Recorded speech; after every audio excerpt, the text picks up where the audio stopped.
มาส่งขะมาส่งกูก้อนกันเนาะมาไกลขาลาดกว่าวิดีโออิดนั้นไว้ก็ขาตักคำว่าลาดยาวกว่าอิดหนึ่งเพราะลาดในติ๊กตอกในหมวกไข่หามันนิดนึงติดยาแล้วเนาะก็ติดคัดใจต้อยค่ะเนาะอันใครลาดได้ก็เนาะตอนตาพ่อแม่พี่น้องคนเมืองใต้อันส่งลูกมาในเมืองไทยอาศักเต็ม18และสังนะคะเนาะสติเยี่ยวก็เป้าว่าลูกเขาเตรียม18ให้เขาส่งเข้าไปเหตุการณ์เมืองไทยนะลูกเขาไปมีตั้งวันมันก้นลงมันสร้างเหตุพิษเหตุเปิงกว่านะเนาะทางรองหนึ่งก็พ่อแม่คนเมืองใต้เขาค่ะเนาะเล่งลูกยิงนางสามารถลูกคือขาและอาศัก16 17ก็ดำไปถึง18นะเนาะ17เฮ็ดสาววันว่านั้น16โอ้ออกเขาวันนั้นเพราะคายมันเขียวนะวันไหนสัตว์เราลงมันก็บอกนะสัตว์ก็นะเขาขายเขาลุงเนื้อเมืองเขนะเมื่อแล้วในลูกยิงเราก็เด้งขึ้นมาก็ว่าขายมันเขเท่านะเอาก็แล้วคนใจได้ในขี้ยาขี้เราถ้าขายมันเขเท่าในเปิงเนาะกำในลูกเจ้าเก่าก็เมืองเขผู้เต้าผู้เป็นเดียวมาขายนะเปิ้นก็มาลาดกันเนาะเปิ้นเอามาขายก็นึงก็ได้นะว่าดูแลเงินกันนะดีในยันเปิ้นว่าไปได้เฮากับพากันได้เฮาเพราะว่าลูกเขาเต็ม18ให้เขาส่งเขาเมืองเขตเมืองไทยนะพันยอดมันเอาค่าได้หันกันนั่นเนาะเฮาว่าปแดกปากนะอันมาผิดเบิ่งที่มีว่า30กำไดอันที่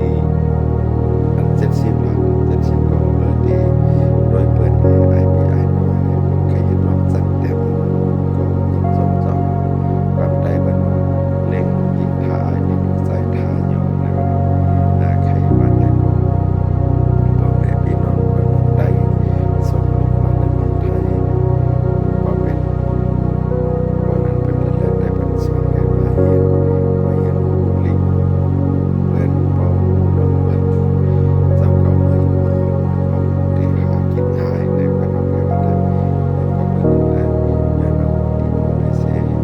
ผ่านลัดถึงพี่น้องพ่อแม่คนเมืองได้เอาเสื้อยิงนั้นนั่นเอาว่าแล้วเอาหักนั่นนั่นใครเสียงมันขับลูกยิงเขาว่าขายมันเก่งเท่ากับเขาก็อย่ามาเขาก็ไม่เอาในเมืองที่เก่านั้นให้ก็เอาโอเท่าเด็กๆเขาสักกะสนเพราะมาเมืองไทยกูเลยไปเส้นทางพิษเนาะเฮาเลี้ยงลูกมาในสวัสดีให้ลูกเขาเฮ็ดซ้อมอกซ้อมใจเฮาเป็นเครื่องมือครับ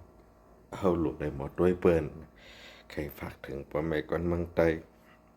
พ่อแม่คนเมืองใต้หมางซื่อเนี่ยฮู้ว่าลูกเจ้าเก่ากัดเขียนลงแหลนหาเงินไล่นำสั่งสิ่งเนี่ยเพราะว่าเจ้าเก่าไปตายเนี่ยใครให้ลูกหลานเจ้าเก่านั้นเฮ็ดปันเจ้าเก่าติ๊กๆหมอปล่อยวางตอนตัดโตเก่าแฮยาวก็หมอปันตื้อตางลูกหลานเจ้าเก่าเจ้าก็เจ้านั่นน่ะย้อนเอาวิดีโออันนั้นใส่แลภาครัฐเนี่ยปีติไก่น้องตีจำตนตะคนดังน้ำเนาะให้เป็นลองลีออนตอนหนึงซื้ออันลูกหลานสู่มาเมืองไทยนั่นบ่สู่เงียดลูกสู่บ่ลูกสู่เหตุการณ์ผิดเปิงกว่านะสู่เดไลเตอร์หน้าอกหน้าใจเนี่ยเนาะพอปรุงแต่งสู่มีลูกจ่ายมาสู่ย้อนเงินลูกจ่ายสู่ที่ลูกจ่ายสู่กว่าขายยามากกายาผินในได้กว่าว่าปลาไหลตกคอกไปนั้นเข็นกว่าในก็ให้หมอป้องเจอเสให้เขาหลู่ยินเฮาแปลงหนังเขาหลู่ยินไรนั่นน่ะแต่มีพันลีตันตะพี่น้องพ่อแม่คนเมืองใต้เดี๋ยวก็ปล่อยลูกเข้ามาเมืองไทยเนี่ยก็อย่าไปมุ่งมองว่าก็มีลูกขนาดขนาดก็ได้รายเงินขนาดขนาดนะว่ามุ่งมองให้นั่นนะเพราะลูกเจ้าเก่าไปเส้นทางพิษนะเจ้าเก่าเข็นเตเตออกโตเตอเจอเนี่ยเนาะมือหานิ้วในยักนิ้วแล้วก็เจี๊ยบเอานะใครฝากถึงพ่อแม่คนเมืองใต้ซื้ออันปล่อยลูกมาเมืองไทย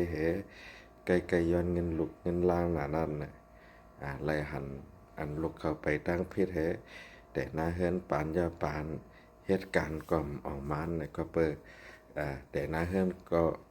จะว่าคักเปิ้นให้เอาน่ะแค่รายเงินเปิ้นให้เอานะกำเนินมาก็หน้าเฮือนลูกหลานเจ้าเก่าก็มันกึ้มนะ